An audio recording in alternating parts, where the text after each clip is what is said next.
¿Por qué otra biografía de Napoleón? Esta es tal vez la primera pregunta que podría plantearse el lector de esta obra, independientemente del hecho de que para cualquier historiador que ame su oficio, repensar la figura del corso universal es un verdadero privilegio y casi ejercicio obligado. Bien es cierto que los presupuestos editoriales que han permitido que este proyecto vea la luz son bastante más concretos. Así, podríamos comenzar exponiendo aquí ciertas convicciones que nos han llevado a afrontar la obra que lees. A menudo la historiografía sobre Napoleón Bonaparte, con ser amplia y valiosísima, ha pecado de cierta linealidad al centrarse fundamentalmente en los hechos puramente políticos,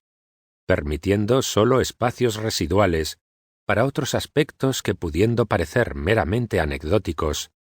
son muy del gusto del público lector e informan excelentemente de toda una época. Dentro de esta concepción divulgativa, nuestra historia de Napoleón no quiere olvidarse, por ejemplo, de su complejísima historia clínica, de sus juicios sobre la historia y sus contemporáneos, y tampoco de sus secretos de alcoba. De este modo, congraciar la divulgación rigurosa con el rescate del anecdotario olvidado de Napoleón, que en muchos casos duerme bajo el polvo que acumulan las crónicas decimonónicas, en desuso por la historiografía desde hace lustros, ha sido nuestra principal preocupación a la hora de planificar una obra de estas características. Por esta razón, hemos ido imbricando en cada capítulo lo público y lo privado, los hechos relevantes y la historia menuda. El conjunto de dos realidades, a veces sorprendentemente diferentes, en la búsqueda de ciertas claves que nos sirviesen para explicar, por ejemplo, los secretos del ascenso de la estrella de un humilde oficial de provincias, su concepción del Estado francés y el nuevo orden que dictó para Europa, que en parte no pequeña aún pervive, junto a sus curiosas historias de alcoba,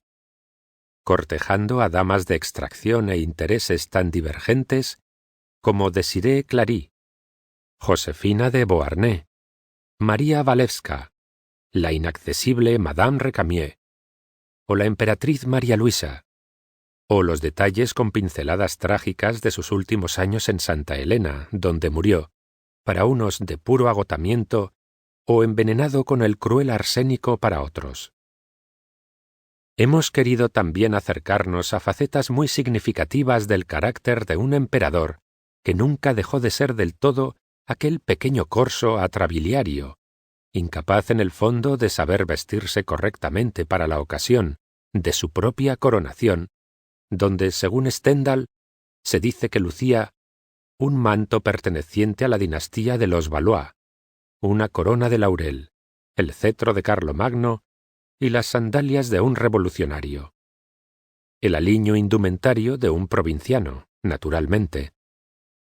No hemos querido que faltase en este ensayo histórico sobre Bonaparte el análisis de su faceta de visionario, de hombre de Estado, capaz de dictar un código civil que aún resulta ser la base de todos los que le siguieron después, o imaginar 70 años antes las unificaciones de Alemania e Italia, cuando nadie más que él en Europa era capaz de suponer algo así.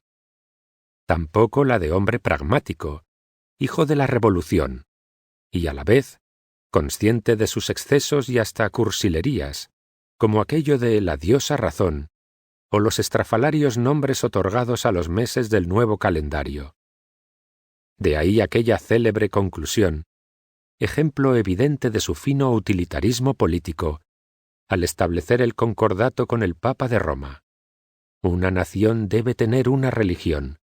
y esta religión debe hallarse bajo el control del gobierno. Afirmaciones como estas fueron seguramente las que inclinarían un siglo después aquella célebre opinión de André Malraux en su Le Chien qu'on abat, tantas veces reproducida. Tenía la necesidad de transformar la confusión en orden, como todos los hombres de la historia que no son personajes de opereta.